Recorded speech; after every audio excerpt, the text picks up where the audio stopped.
우리가 성도로서 인생을 살아갈 때 신앙의 여정이 거듭남을 통해서 시작되고 그 다음으로부터 이제 성화라는 여정이 시작됩니다. 이럴 때 많은 일들이 일어나게 됩니다. 성령 충만하여 기쁨 충만한 인생을 살아갈 때도 있는가 하면은 세상에서 고난이 많아 영적인 침체나 어려움을 당할 때도 있고, 때로는 죄 많은 이 세상에서 유혹에 넘어져 신음하며 영혼의 고통을 겪을 때도 있습니다.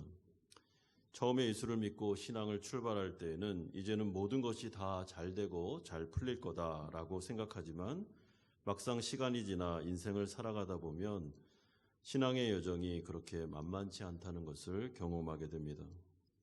하나님에 대해서 때로는 서운한 마음이 들기도 하고, 그래서 마음이 굳어지기도 하고, 정신없이 세상의 돈이나 쾌락을, 야망이나 욕망을 향해 나아가다가도 하나님께 사랑의 매를 맞아서 다시 회개하고 돌아오기도 하며 참된 주님과의 관계성 안에서 많은 일을 겪게 되는 것입니다. 왜냐하면 신앙이라는 것은 하나님과의 언약 관계 안으로 들어가는 것이기 때문에 그렇습니다. 이것은 결혼과 비슷한 개념입니다. 그러니까 우리가 누군가와 만나 결혼식을 하게 되면 그 출발은 참 좋습니다. 그런데 결혼식을 하면 그 상대방과 이제 함께 살아야 되는데, 결혼식을 한 그날부터는 현실이 시작되고 그와 이렇게 맞춰가면서 인생을 살아나가야 되기 때문에 쉬운 문제가 아니라는 것이죠. 그래서 이 언약 관계로 들어간다라는 것은 책임지는 사랑 안으로 들어간다라는 말이 됩니다.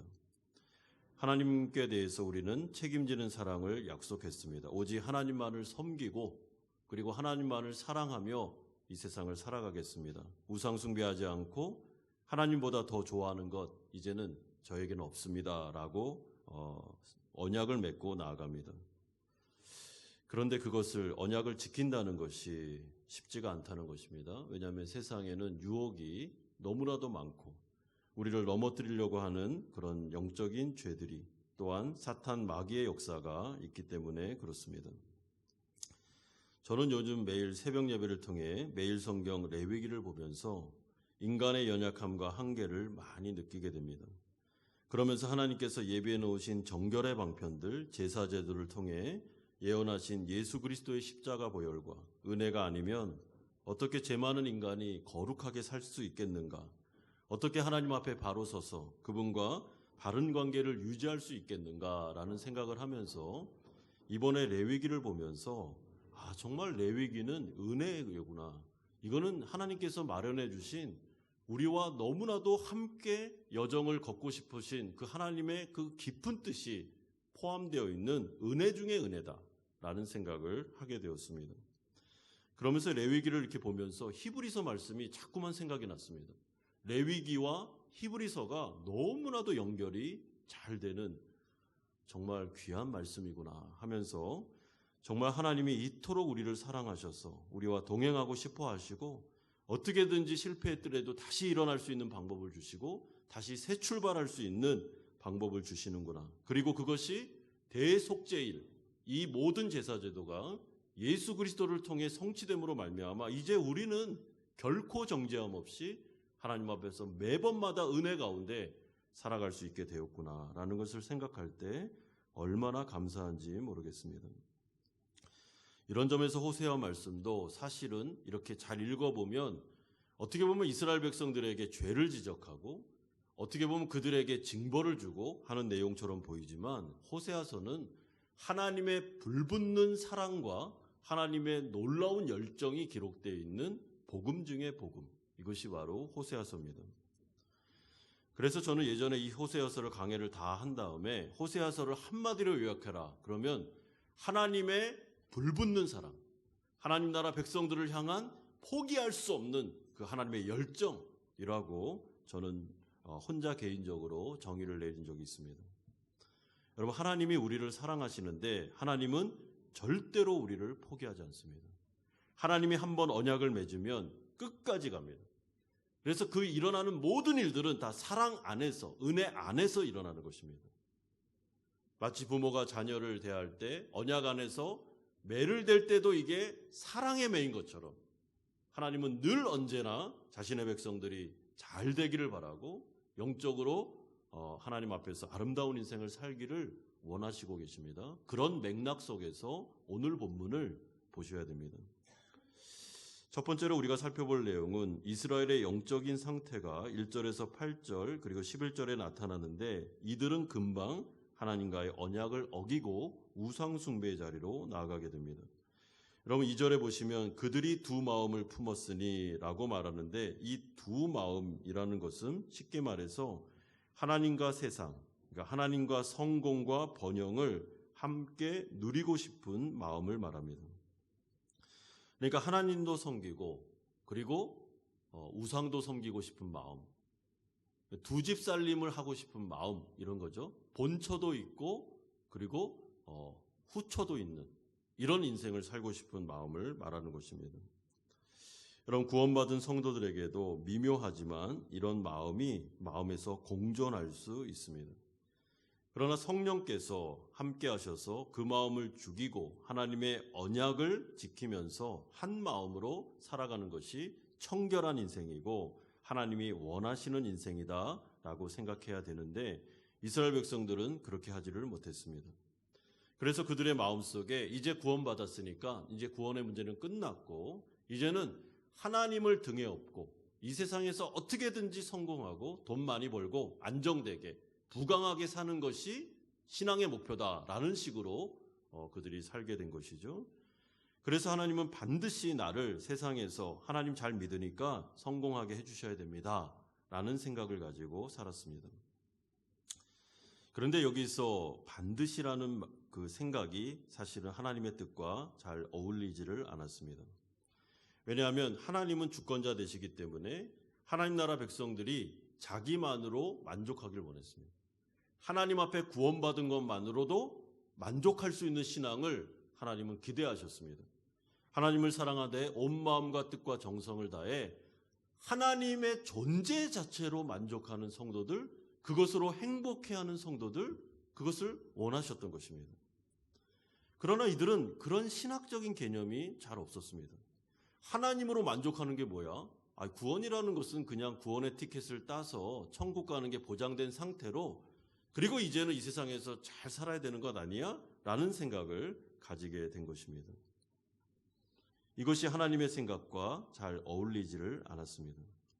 여러분 하나님을 믿으면 하나님께서 우리의 영적인 부모가 되시기 때문에 이 세상을 살아갈 때도 하나님께서 좋은 것을 허락해 주십니다.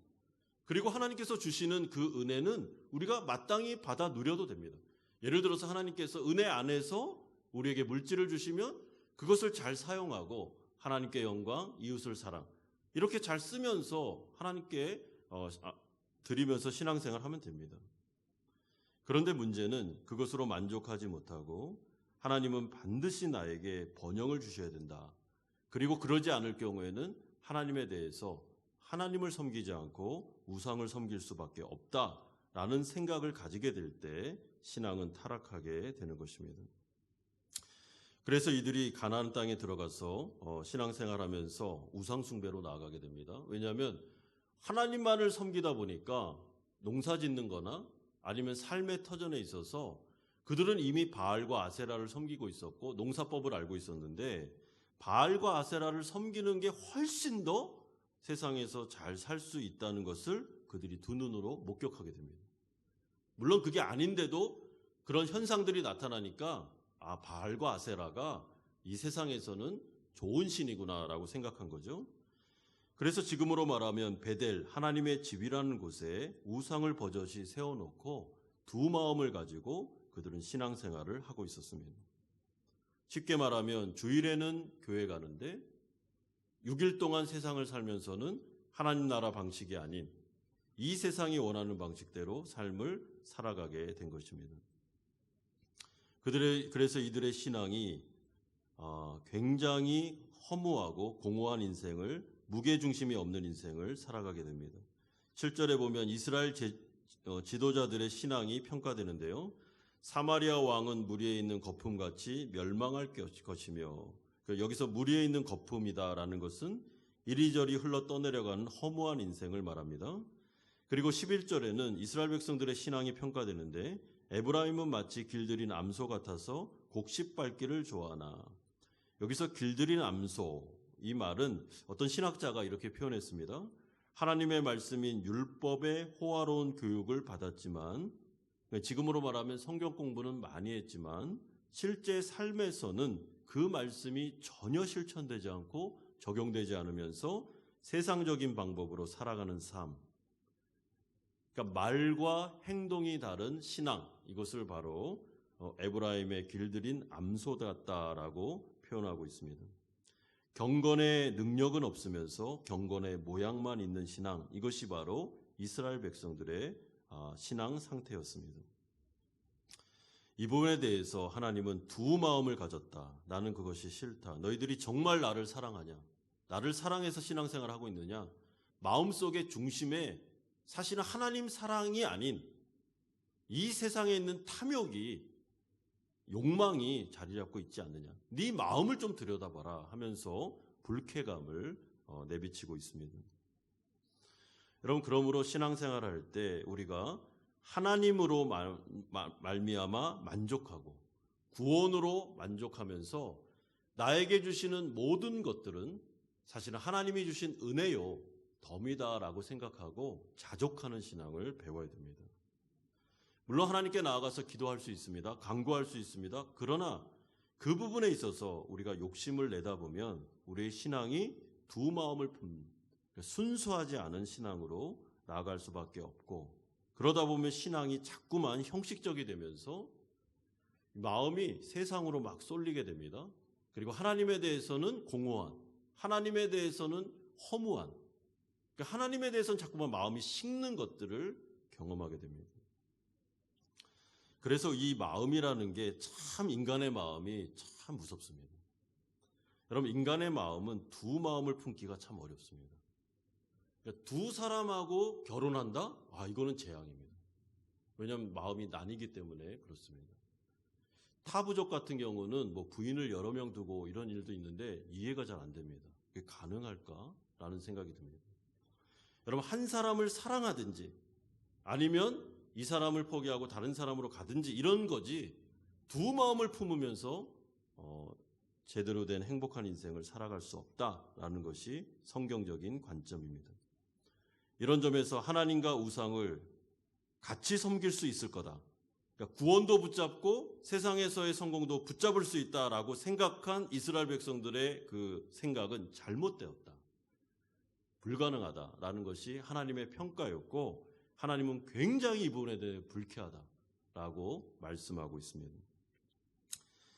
그 부분에 대해서 두 번째로 하나님께서 이제 조치를 내리는데 9절에서 10절, 13절에서 15절까지에 나오고 있습니다. 여러분, 하나님께서는 이스라엘 백성들이 바알과 아세라를 섬기고 하나님은 등한히 여기면서 신앙생활은 그냥 적당히 하면서 어떻게든지 세상에서 성공하고 잘 살기 위해서 그들이 나아가는 모습을 어느 정도는 지켜봤습니다. 그런데 언약을 맺었기 때문에 그 모습을 그냥 지켜만 바라만 볼 수는 없지 않습니까? 하나님께서 본 남편인데요. 지금 이 사람들이 간음을 행하고 있고 지금 다른 여자들에게 가고 있는데 그 본 남편 되신 하나님이 지켜보다가 이제는 안 되겠다 싶었을 때 하나님께서 호세아 선지를 보내서 경고를 하십니다. 여러분, 하나님은 분명히 이 부분에 대해서 싫다라는 의사 표현을 하시면서 나는 뜨뜻미지근한 신앙이나 아니면 형식적인 신앙이나 두 마음을 품는 그 신앙에 대해서 싫다라는 말씀을 하시면서 2절에 이렇게 말씀하십니다. 하나님이 그 제단을 쳐서 깨뜨리시며 그 주상을 허시리라. 여러분, 여기서 깨뜨린다 이 말은 히브리어로 목을 비틀어 버리겠다라는 말이 됩니다. 그러니까 이런 뜻입니다. 마치 닭을 잡을 때 목을 비틀어서 죽이는 것처럼 강렬한 분노를 가지고 내가 아주 큰 징계를 이제는 내리겠다 하면서 경고를 하십니다. 그러면서 5절에 말씀하시는데 그 백성이 슬퍼하며 그것을 기뻐하던 제사장들도 슬퍼하리니 이는 그의 영광이 떠나감이니라. 여러분, 여기서 그의 영광이라는 것은 금송아지 우상을 말합니다. 그러니까 하나님이 떠난다라는 말이 아니라 그렇게 의지하고 있던 금송아지가 부강과 성공을 주겠다고 생각했던 그 금송아지가 사라지게 될 거다. 그런 일이 벌어지게 될 거다. 내가 그것을 지금 계획하고 있다라고 경고하십니다. 여러분, 그런데 이것은 이스라엘 백성들이 아수르의 포로로 잡혀갈 것임을 예언하는 내용입니다. 아직 일어나지는 않았습니다. 하나님께서 차마 눈뜨고 볼 수 없다. 이 미지근한 신앙, 두 가지 신앙, 두 마음을 푸는 신앙에 대해서는 이제 내가 참을 수 없다라고 말씀합니다. 9절에 보십시오. 그러니 범죄한 자손들에 대한 전쟁이 어찌 기브아에서 일어나지 않겠느냐. 10절에 만민이 모여서 그들을 치리라. 11절과 14절에서 15절도 동일한 내용이 반복되고 있는데 이스라엘 백성들이 아수르의 포로로 잡혀가 모든 것을 잃어버리게 되며 그때는 그들이 의지했던 바알과 아세라 그리고 금송아지가 아무것도 아니었구나. 이거는 완전히 돌덩어리, 금속 덩어리에 불과했구나.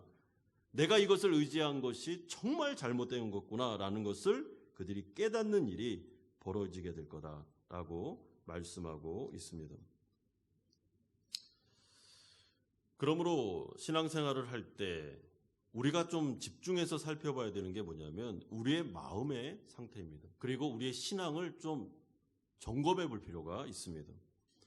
여러분, 마음속에 신앙이 자꾸만 형식적이 되고 그리고 마음이 이렇게 자꾸만 나뉘고 내가 하나님에 대한 생각이 잊혀져 가고 있고 까마득하고 그리고 하나님께 나왔는데도 별 감동이 별로 없고 이런 신앙의 은혜의 수단들에 대해서도 그렇게 은혜로 참 다가오지 않을 때 우리는 좀 문제가 있나? 라고 생각해야 되는데 이스라엘 백성들은 그것을 각성할 수 있는 기능들이 별로 없었습니다. 분명히 이것은 아닌데 언약을 어기는 것인데 분명히 신앙에 문제가 생기고 있는데 그 부분에 대해서 하나님께로 돌아갈 마음을 가지고 있지 않았습니다. 더 큰 문제는 이들이 하나님을 두려워하지 않고 있었다는 게 문제였습니다. 여러분, 하나님을 두려워하지 않으니까 그냥 죄를 지어도 아무 감각이 없는 것입니다. 그리고 하나님을 그냥 마치 저기 그냥 좋은 얼굴로 하고 계시는 그냥 할아버지 정도인 것처럼 이렇게 생각하면서 신앙생활을 한 것 같습니다. 그런데 하나님은 사실 굉장히 무서운 분이십니다. 그리고 하나님은 언약에 신실하신 분이십니다. 우리가 생각할 때는 하나님과 약속을 맺었다, 내가 하나님 앞에 언약을 맺었다라는 것을 소홀히 여길 수 있습니다. 잘 성경을 배우지 못하면 그 언약이 얼마나 무서운 것인지 잘 몰라가지고 그냥 입으로 고백할 수 있습니다. 그런데 우리가 그렇게 생각하는 것과 하나님이 생각하는 것은 완전히 다릅니다. 여러분, 입으로 고백하고 하나님 앞에서 제가 하나님만을 섬기겠습니다 라고 말하는 것은 하나님 입장에서는 굉장히 엄중한 것입니다. 그래서 하나님은 그것을 무게감 있게 느끼십니다. 그래서 세례받을 때나 아니면 하나님 앞에서 공중 앞에서 고백을 하는 것이 심사숙고를 해야 됩니다. 정말 당신이 하나님을 주인으로 모시고 이제는 이 신앙에 대해서 정조를 지키고 하나님만을 섬기겠습니까? 라고 했을 때 아멘 하면은 그 아멘이라는 말을 성령 안에서 하나님께서 딱 들으실 때 하나님은 무게감 있게 느낀다는 것입니다. 그런데 그렇게 약속을 해놓고도 그럴 수도 있지 하면서 그냥 언약을 잘 지키지 않고 살아갈 때 하나님은 불쾌감을 느끼시는 거죠. 왜 약속에 대해서 안 지키느냐라고 생각을 하게 되는 것입니다. 그리고 더 중요한 문제는 그 약속이 파기가 안 됩니다. 한번 하나님과 언약을 맺으면 끝까지 같이 가는 것입니다. 그래서 하나님께서 그들을 사랑의 매를 통해서도 완전히 돌이켜서 오게 되는 것이죠. 이것이 바로 크리스찬의 인생이 됩니다. 따라서 하나님의 조치 또한 하나님의 징계는 사실은 언약 안에서 주어지는 하나님의 열심입니다. 여러분, 하나님을 나는 두려워하지 않는다. 나는 하나님을 믿는다고 해놓고도 하나님은 나의 인생에 있어서 그렇게 고려의 대상이 안 된다라고 생각하는 건 자기 생각입니다. 자기 생각. 그건 자기가 그렇게 생각할 뿐입니다. 하나님은 그렇게 생각 안 하십니다. 하나님은 그 언약에 신실하십니다. 그래서 신앙을 까마득해 잊어버리고 세상으로 막 나갔다 할지라도 이 사람이 정말 크리스찬이면 하나님이 끝까지 따라갑니다. 끝까지 따라가서 사랑의 매를 대설해도 데리고 옵니다. 그래서 언약이 무섭다는 것이죠. 한 남자와 한 여자가 결혼식을 합니다. 그러면 한 사람은 이 부분에 대해서 되게 진지하게 정말 이 결혼 언약식을 하나님 앞에서 이 하객 앞에서 하는 것이 정말 중요한 문제구나 하면서 준비하면서 예식을 했는데 한 사람은 가볍게 뭐 그럴 수도 있지 하면서 예식은 그냥 행사니까 이렇게 하는 거야 라고 생각하고 결혼을 했다 칩시다. 그래 놓고 결혼한 다음에 나는 당신만을 사랑하고 당신만에게 헌신하겠습니다 해놓고 엄한 짓을 막 저지르고 있다면 여러분 진짜 진지하게 언약을 생각하고 결혼한 이 사람의 입장에서는 보통 문제가 아닌 것이죠. 어려운 문제가 되는 것입니다. 그래서 하나님께서 내가 이제는 아수르라는 징계의 도구를 사용해서 정신을 못 차리고 있는 내 백성, 언약 백성들을 데려오겠다. 이들을 때려서라도 다시 언약 안으로 끌고 오겠다라고 말씀하시는데 이것이 바로 하나님에서 말씀하시는 사랑입니다. 그렇기 때문에 하나님께서는 이 징계를 먼저 주실 때 자신의 의사표현을 하시기 전에 그 징계라는 의사표현을 하시기 전에 반드시 하나님 먼저 말씀을 주십니다. 여러분 우리가 구원받은 성도가 맞으면요. 내가 생각할 때 신앙이 지금 이거 아니다 싶을 때가 있습니다. 내가 지금 좀 신앙생활을 너무 지금 흐릿흐릿하게 하고 있다. 느끼면은 참 감사한 거지만 느끼지 못할 수도 있지만 만약에 느낀다면 하나님께서 그 사람이 구원받은 성도가 맞다면 먼저 말씀을 줍니다. 그리고 경고합니다. 너 이거 아니지. 이건 돌이켜야 되지. 그렇게 하면 안 되지. 경건의 모양만 있고 경건의 능력은 없구나. 하나님만을 섬긴다고 해놓고 지금 세상에 너무 정신이 팔려 있구나. 지금 전혀 하나님에 대해서는 온 마음과 뜻과 정성을 다해서 사랑하는 마음이 없구나 라고 말씀으로 경고하십니다. 그런데 하나님의 말씀을 통해 선지자들이 경고함에도 불구하고 그래도 정신을 못 차리고 하나님의 말씀을 듣지 않으면 그때는 물리적인 징계가 오게 되는데 오늘 무슨 얘기를 합니까? 아수르를 보낼 거다. 아수르가 가면 완전히 망한다. 그리고 망한 상태에서 영혼이 구원받는 역사가 나타난다. 너희들이 그렇게 원했던 성공과 돈과 야망과 모든 것 다 사라질 거다. 그러니까 그러기 전에 다시 정신을 차리고 돌아오기를 바란다라고 하면서 하나님께서 아수르라는 징계의 카드를 말씀하고 있습니다. 여러분 이런 점에서 하나님은 인격적인 분이십니다. 하나님은 목석이 아닙니다. 하나님은 감정이 없는 분이 아닙니다. 우리도 인격적인 사람들이죠. 하나님도 싫은 게 있습니다. 그리고 하나님도 원하는 게 있습니다. 자신의 백성들이 하나님을 잘 섬기기를 원합니다. 나만을 사랑하기를 원합니다. 인격이기 때문에 그렇습니다. 그래서 하나님은 인격이시기 때문에 자신의 감정을 표현하십니다. 이스라엘 백성들에게 호세아를 딱 보내서 나 싫어. 지금 너희들이 우상 숭배하는 거 나는 이거 싫어. 이거는 잘못된 거라고 얘기하십니다. 어떻게 신앙생활이 이렇게 이중적이고 두 마음을 가지고 있고 주일날에는 예배를 잘 드리는 척하지만 6일 동안의 인생 가운데서는 완전히 하나님 잊어버리고 나 이거 싫다. 이거는 뭐 언약 관계도 아니고 이건 결혼 관계도 아니고 이건 신앙생활은 아니다. 의사표현을 하시는 것입니다. 그게 사랑입니다.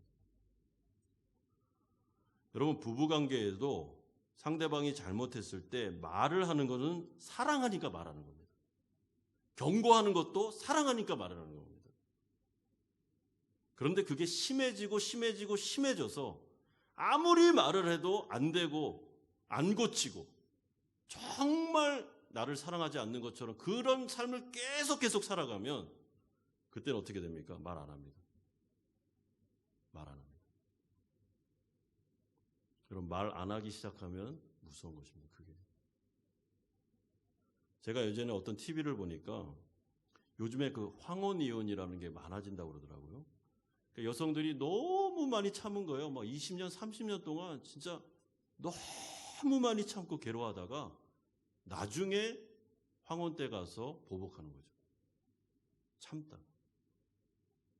근데 그 TV에 이런 게 나왔습니다. 이제 그 상담을 하는데 그 할머니께서 참다가 말을 이제 안 하기 시작하셨는데 대화를 어떻게 하냐면은 그 냉장고에다가 포스트잇을 붙입니다. 밥 드세요. 그리고 말 안 합니다. 각자 방송. 그러면 할아버지 와서 밥 먹고 들어갑니다. 치우세요. 치워야 됩니다, 자기. 더 가면은 갈라서 나옵니다. 물론 구원받은 성도는 구원이 취소되지 않습니다. 구원이 취소되지 않는다는 게 은혜죠. 근데 구원이 취소될 수 없기 때문에 하나님이 사랑을 포기하지 않기 때문에 하나님은 그 사람에게 징계를 줘서도 반드시 데려올 겁니다. 그러기 전에 말씀을 주실 때, 대화가 가능할 때 이야기를 듣는 것이 현명하다라고 말하고 있습니다. 그러므로 마지막 세 번째로 호세아 선지자가 12절을 통해 호소하고 있습니다. 12절을 보시면 너희가 자기를 위하여 라는 말이 나옵니다. 여러분, 여기서 지금 하나님께서 호세아 선지자를 보내서 우상숭배하지 마라, 언약을 지켜야 돼, 그리고 신앙생활을 두 마음으로 하면 안 된다. 어떻게 이렇게 경건의 모양은 있고 경건의 능력은 없으며 어떻게 이렇게 형식적으로 나를 대할 수 있느냐.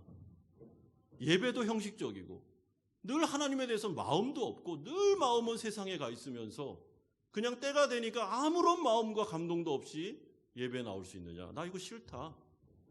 그러면서 너희 자신을 위하여 내가 말하는 거다라는 것을 강조하고 있습니다. 여러분, 하나님께서 호세아 선지자를 통해서 보내신 이유는 사실은 이스라엘 백성들이 잘 되기를 원해서 보내신 것입니다. 여러분, 이스라엘 백성들이 이 세상에서 성공하고 싶었습니다. 그냥 안정되게 잘 살고 싶었습니다. 그래서 우상숭배한 거잖아요.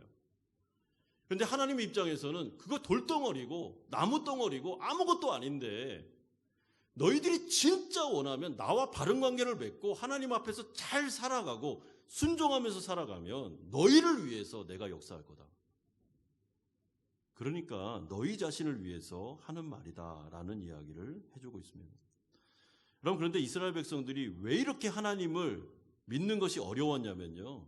하나님은 주권자 되신 분이기 때문에, 왕이시기 때문에 이스라엘 백성들이 원하면 자동 판매기처럼 모든 게 딱딱딱 오는 게 아닙니다. 주님은 주권자입니다. 그러니까 주님이 원할 때 주고 원하지 않으면 안 주는 겁니다.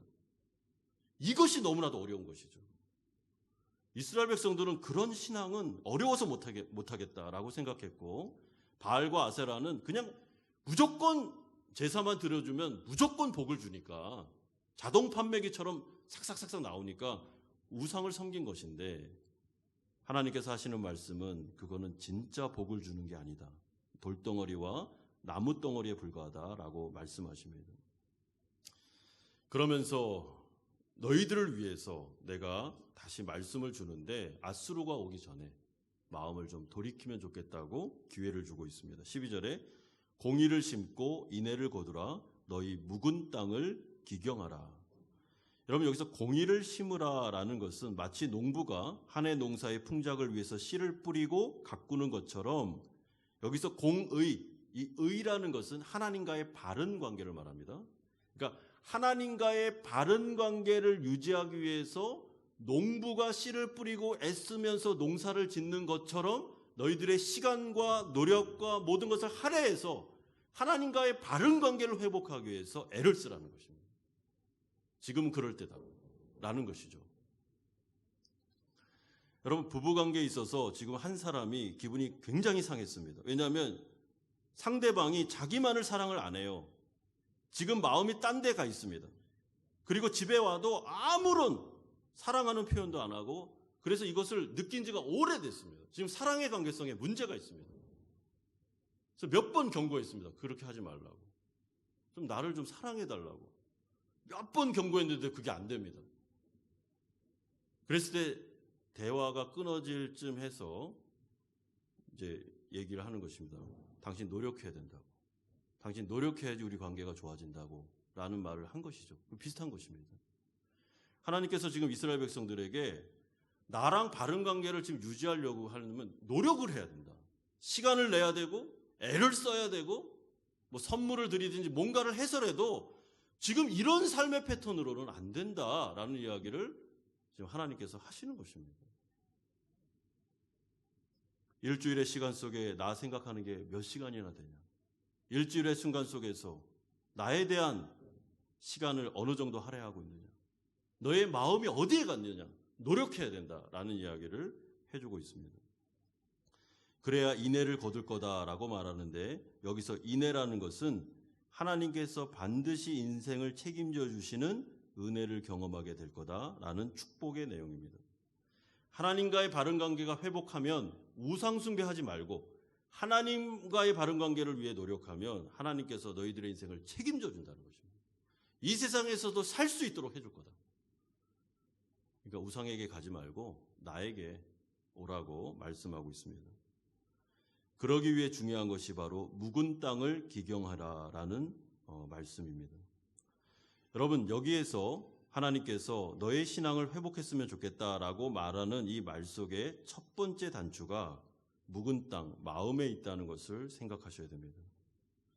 왜냐하면 그들의 행동은 이미 그들의 마음이 하나님에게 대해서 소원해졌기 때문에 나온 결과였습니다. 그러니까 우상 숭배는 결과고 사실은 마음속에 문제가 있었습니다. 그들의 마음속에 굳은 마음과 그리고 하나님에 대한 사랑이 식어져 가고 있고 가시와 잡초가 많고 돌들이 많은, 그러니까 하나님에 대해서 사실 마음이 별로 없는, 그게 문제였습니다.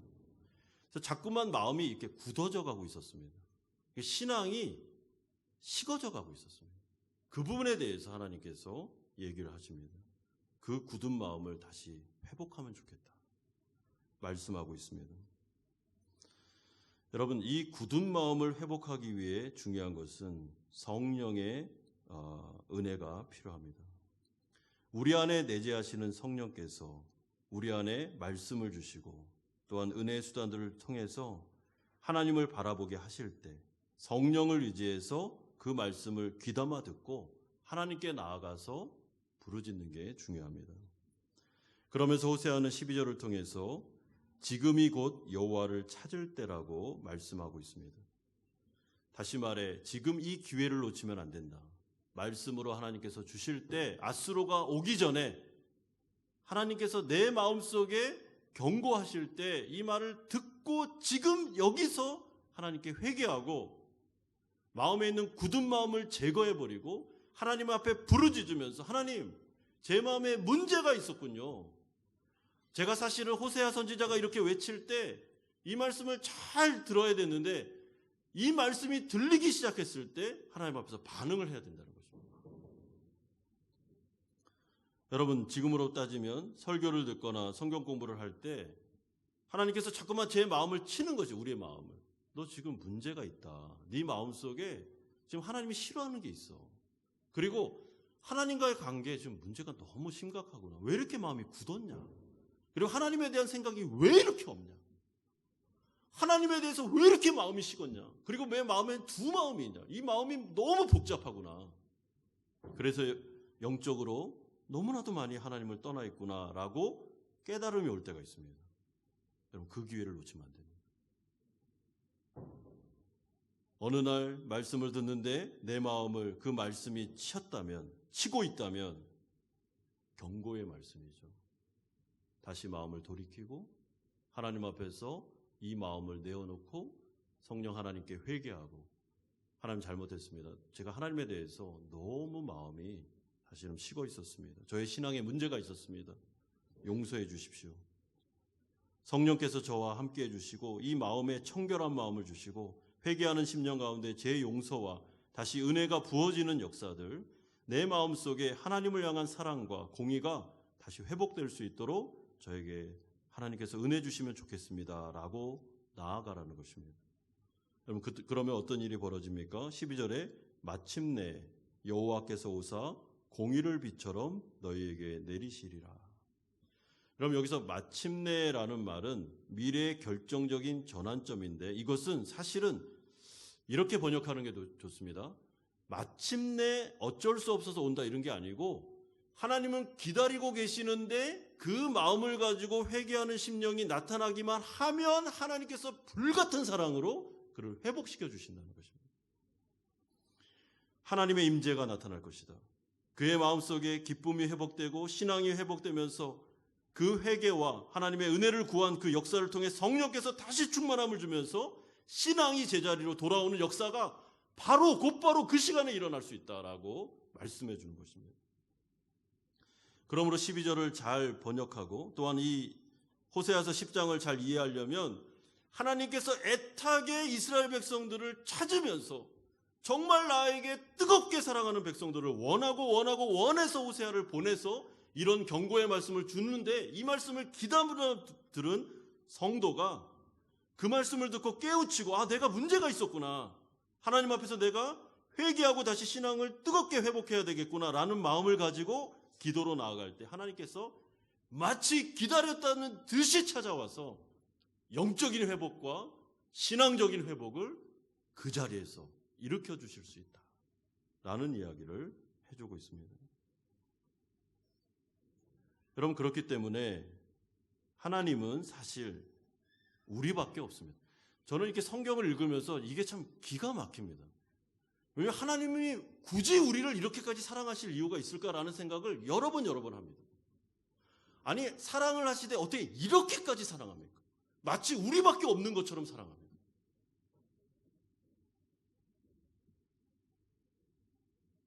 이해가 잘 안 돼요. 성경을 읽으면서 아니, 이렇게까지 우리를 사랑할 이유가 있을까? 사랑할 만한 이유가 없는데.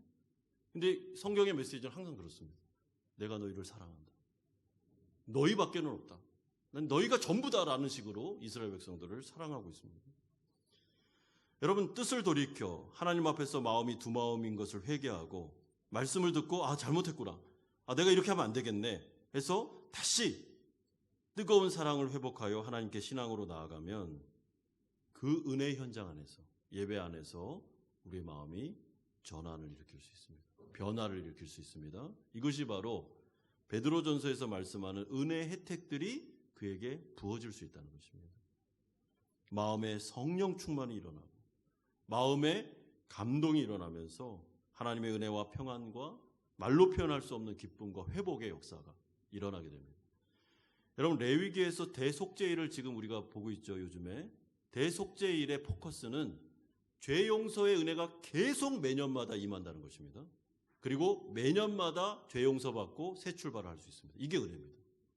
그런데 신약으로 넘어오면 예수 그리스도를 통해서 영단번에 대속죄일이 완성됐기 때문에 예수님을 믿는 순간 성도가 되면 그 사람에게는 이제는 은혜가 왕노릇해서 매 순간마다 새 출발할 수 있습니다.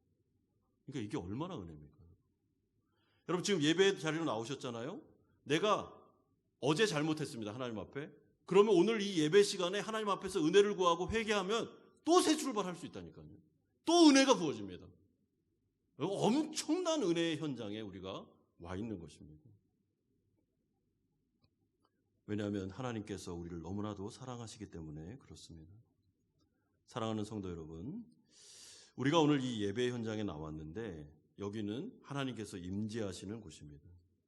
그리고 어떤 마음을 가지고 어떤 상태에서 나왔든지 간에 은혜 자리로 딱 나와서 하나님 앞에 섰을 때는 하나님께서 원하시는 마음은 공의를 회복하는 것, 하나님과의 바른 관계를 회복해서 하나님이 인생을 책임져 주기를 원하는 사랑의 마음이 이 예배에 담겨져 있습니다. 그래서 우리가 하나님 앞에 나와서 죄를 졌다면 회개하고 다시 은혜를 구하고 새 출발하면 됩니다. 너무나도 힘들고 어려운 상황에 있다면 하나님께 간구하면 됩니다. 영적 침체에 빠져 있다면 하나님 앞에 기도하면 됩니다. 은혜 수단들을 활용하면 됩니다. 이 은혜장에서 하나님 앞에 지금 우리를 기다리고 계시는 그분 앞에서 우리는 마음껏 하나님께 나아가서 모든 것들을 다 쏟아내고 회복할 수 있습니다. 마침내 여호와께서 오사 임재하사 공의를 비같이 내려주실 것입니다. 그것이 바로 하나님의 초청입니다. 사랑하는 성도 여러분, 나의 인생을 돌아보면서 나와 하나님과의 관계가 어떤지를 좀 생각해 보시면서 오늘 이 예배 현장에서 다시 좀 새로워지고 내 마음의 굳은 마음을 제하여 버리고 하나님과의 바른 관계를 회복해서 이제 하나님이 나를 책임지고 가는 인생을 살아가므로 하나님 앞에서 기쁨의 인생을 경험하시면서 살아가시는 성도님들 되시기를 주 예수 그리스도의 이름으로 축원드립니다. 우리 같이 한번 기도하고 찬양하고 기도하는